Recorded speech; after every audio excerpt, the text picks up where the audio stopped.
Center. In all this mythology about prejudgment, all this repetition of this nonsense, nobody's told me why it would be in my interest to prejudge Pete Rose. Why would I have any interest in doing it? Also today, baseball's 225-page report on Rose's alleged gambling is released.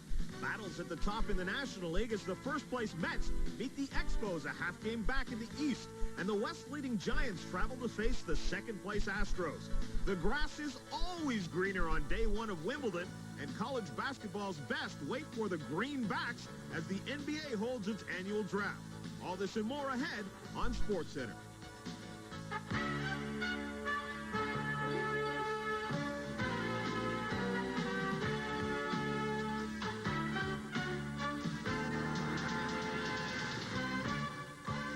Everyone, and welcome to the ESPN SportsCenter. I'm John Saunders along with Dan Patrick. You know, Dan, for Pete Rose, 4,256. That's the number of hits he had in his career. 44-game hit streak. But the biggest number in Pete Rose's life right now is 225. Yes, we're speaking of the Dowd report. The evidence gathered in the Pete Rose investigation was made public today. The 225-page report compiled by investigator John Dowd was released after Judge Norbert Nadel said he had no reason to keep it sealed. The report claims Pete Rose bet 52 times on the Reds during 1987. The evidence reveals that Rose employed middlemen to conceal his gambling activities. Rose admits he bet on college basketball, college and pro football, and the Super Bowl from 1984 through 1988, but he did not place bets through a bookie, including Ron Peters. Taking the bets, Tommy Gioso, a friend of Rose's who was indicted April 16th for tax evasion and cocaine trafficking. Rose claims Gioso was not a bookie. Gioso did not cooperate with the commissioner's investigation because he is currently awaiting trial. Rose, who told Dowd he didn't place bets through bookies, certainly had a good working knowledge of the profession, telling Dowd the majority of bookmakers are crybabies. You know, they could have the biggest weekend in the world, and they're always complaining about losing. No bookmakers lose. According to the report, another person placing bets for Rose was Paul Jansen, who used to go to the Reds' home games and give Pete his information on how his bets were doing by a thumbs up or a thumbs down. According to the report, they uncovered phone records between Jansen and Rose from April 8th through July 5th of 1987. A typical day would have Jansen calling Rose at home or in the Reds clubhouse and placing calls to Sportsline to see how the bets had done. We picked out June 1st, just a typical day. Jansen phoned Rose at home and at the Reds clubhouse. And according to Ron Peters, Pete Rose's alleged bookie, Rose placed 6 bets on that day, including $2,000 on the Cincinnati Reds. According to the Dowd report, Rose claims that a bookie threatened him because he didn't pay up a $34,000 bet.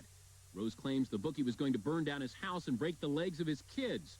Rose authorized his attorney, Reuben Katz, to issue a check from his account in the amount of $34,000. Following his team's game with the Dodgers tonight, Rose said, "Don't believe everything you read in that report." He says he's not the villain baseball makes him out to be. I can give you an outline. There's 225 pages, and there's 2 paragraphs positive about me. So it's 224 pages out of 225. Until we ask for the rest of it, then they send us the 60 volumes of stuff that was on my behalf, which the commissioner didn't get in the original report. No, it's such a biased report, it's unbelievable. After Judge Norbert Nadel yesterday agreed with Pete Rose's allegation that Commissioner Bart Giamatti was biased, Giamatti responded by saying he'd fight the decision tooth and nail.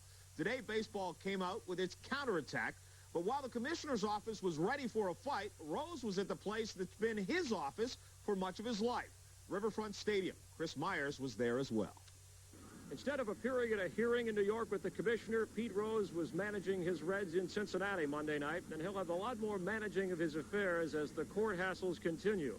2 big hits for Major League Baseball. One is the release of the Rose report, the investigation into the alleged gambling problems of Pete Rose, and the other was Major League Baseball's appeal of the temporary restraining order granted on Sunday.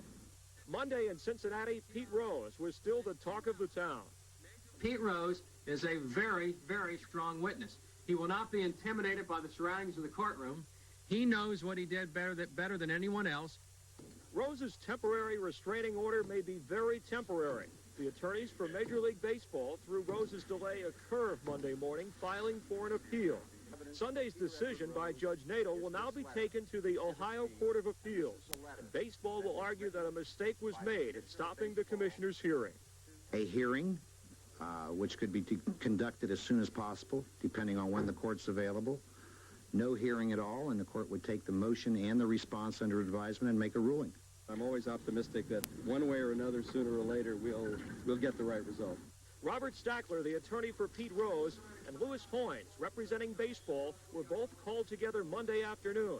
The meeting was with Judge Nadel, a closed-door meeting in his chambers. The reason? To release the Dowd report. Oh, I think it's appropriate to release the document. Once it became an issue in the case and characterized in the plaintiff's original pleadings, it seemed appropriate that it be released to the public. I've always taken that position, and I think it's a correct decision. We're not trying to change the rules of baseball one iota. I'm not a pioneer of any source. I love the game of baseball, and baseball is my life. However, we feel that the people who run baseball have to stay within the rules and the guidelines that they set in their rules, and we don't feel the commissioner did, and that's why we went to court. And lo and behold, the judge agreed with us. Joining us is sports attorney Jim Drucker, who's been following the Rose case all the way along. And what are the chances of baseball winning their appeal? I think there's a chance, Chris. They have a big uphill fight. In the last 14 years in the 1st District of Ohio, no temporary restraining order has ever been thrown out by the Court of Appeals. But this case pretty much is unlike any other they might ever have seen. So a better chance we go to the July 6th hearing, in which we'll see Bart Giamatti on the witness stand. Well, if baseball loses the appeal to the Court of Appeals, they can appeal it to the Supreme Court of Ohio. But if that appeal also fails, then July 6th, Bart Giamatti against Pete Rose live in the courtroom here in Cincinnati. So there is a backup appeal, so to speak, before we get to July 6th. That's right.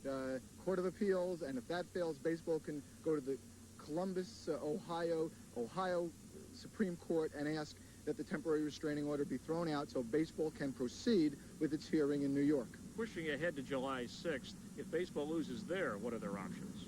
If baseball loses there, it's going to be a very long road. Now, they can appeal that again to the Court of Appeals, to the Ohio Supreme Court, but it's going to slow it down. The best chance for baseball would have been the very first case. I still think baseball is going to win because I don't know if we want a Court of Common Pleas judge sitting in Hamilton County, Ohio, ruling on player discipline. Well, when does this get out of the Ohio court system and the home field advantage away from this? It's a very highly technical move, but I think baseball may have lost their only opportunity to get it into the federal court system and be stuck in Ohio. All right, sounds like a lot of appealing going on. Thank you very much, Jim Drucker, the sports attorney who has been following the Rose case all along. This is Chris Myers in Cincinnati. Now let's go back to Sportscenter. After yesterday's decision by Judge Nadel to grant Rose that temporary restraining order, Commissioner Bart Giamatti said in a statement that he would fight this tooth and nail. Today, Giamatti didn't issue a statement, but he did issue a directive. In all this mythology about prejudgment and all this repetition of this nonsense, nobody's told me why it would be in my interest to prejudge Pete Rose. Why would I have any interest in doing it? We're in Pete Rose's hometown, and everybody loves Pete, so it would be tough to do anything other than what he did.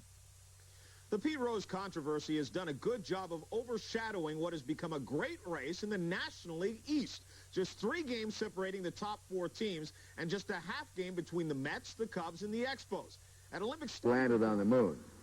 The other took place in October, right here on planet Earth, on a baseball diamond, when the 100-to-1 underdog New York